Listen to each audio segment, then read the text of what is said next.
A free bird jumps on the back of the wind and floats downstream till the currents end, and dips its wings in the bright sun rays and dares to claim the sky. But a caged bird stands on the grave of dreams, often shouting a nightmare scream. Its wings are clipped, its feet are tied, so it opens its mouth to sing.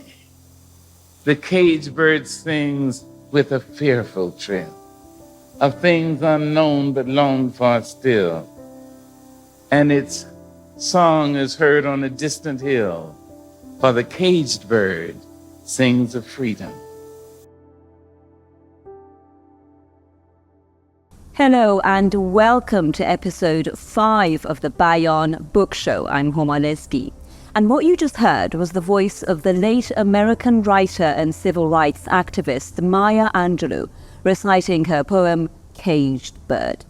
Today we're exploring I Know Why the Caged Bird Sings, the first in a series of autobiographies by Maya Angelou. Reading this, the first thing I notice is that her prose is so very much her own. Angelou uses her own voice, a voice that's not an echo, and which consequently defines her. But what does it take to find one's own unique voice? Here, Maya describes with a level of clarity and composure that only decades of distance can bring how she was violently raped at the age of 8 by her mother's boyfriend. Maya disclosed her attacker's identity, and the man, jailed only for 1 day, was murdered days after his release. My voice killed him, Maya thought. I killed that man because I told his name. And so she decides to never speak again.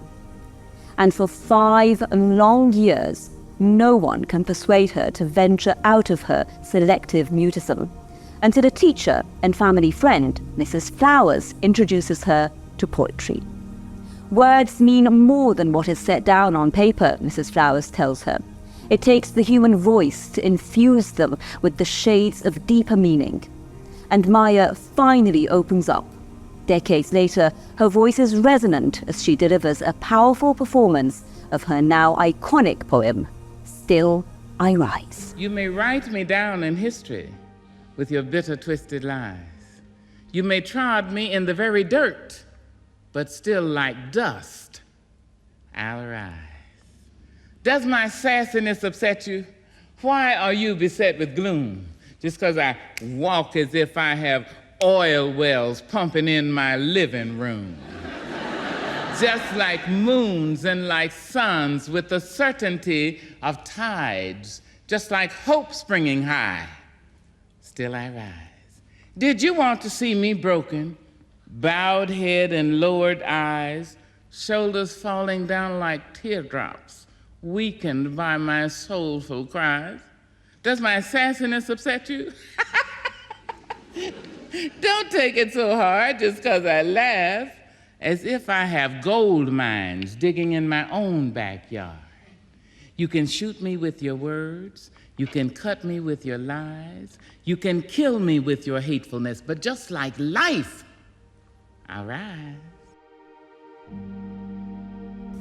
The way I deal with any pain, Maya Angelou says, is to admit it, to let it come. And through her collection of autobiographical work and stirring poems, she has done just that. I Know Why the Caged Bird Sings is the story of how Maya clung to literature. She describes Shakespeare as my first white love, to rise above racism and trauma.